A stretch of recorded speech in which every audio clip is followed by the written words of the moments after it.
Hoy hablaremos sobre el proyecto Construcción de Paz. Mis compañeros son Anderson Contreras, Alejandro Pérez y mi persona es Camilo Calisto.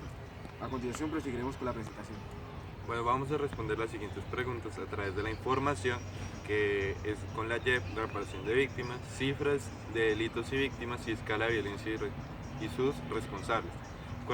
La primera pregunta es, ¿cuál es la información que más nos ha llamado la atención y por qué? La información que más nos ha llamado la atención es cómo se va a hacer el orden de relación de información a través de las víctimas y a través de los institutos y las personas que participaron. El orden va a ser que una persona va a tener como prioridad a relevar dichos delitos y se va a hacer un derrumbamiento de cómo se ha ido esa construcción, saber quién fue el alto mandatario para llegar a dar esa orden y asimismo se va a poder investigar desde un origen de cómo inició cada delito y cada consecuencia.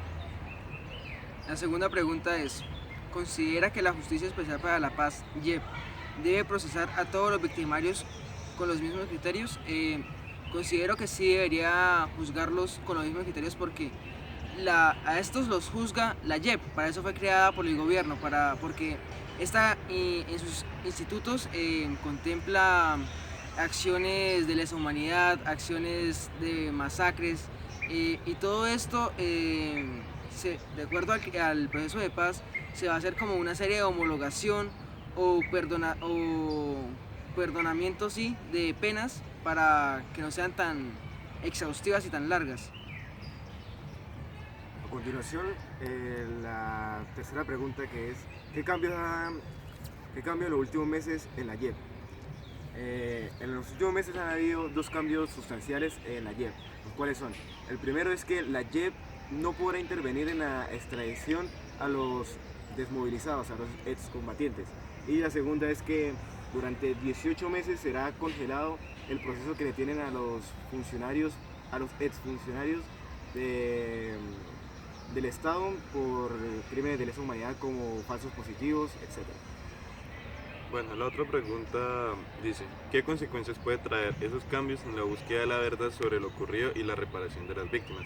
Los cambios, como ya lo había nombrado, el derrumbamiento de altos mandatarios puede llegar a provocar, como decirlo, una caída en el Estado colombiano o en el Estado que está ocurriendo tal desgracia, en lo cual, como si altos mandatarios llegan a ser derrumbados de manera que ya no tienen ni autoridad ni derecho a largas opiniones o participación, puede llegar a provocar que los cambios sean tan pocamente relevantes que básicamente el Estado se iría cayendo poco a poco hasta que se llegue otro mandatario que tenga suficiente capacidad para poder seguir gobernando.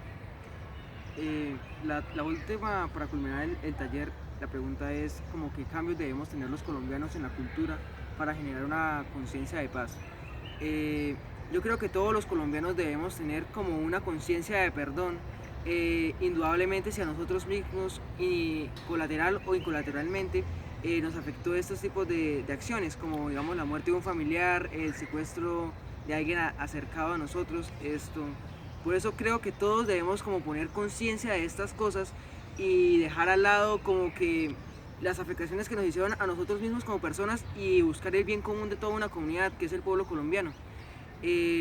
Otra cosa que hay que recalcar es esto, que la paz es de todos los colombianos, no de solamente unos.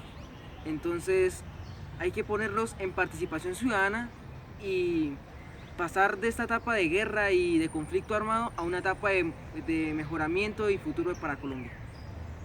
Bueno, muchas gracias. Eso fue nuestro trabajo.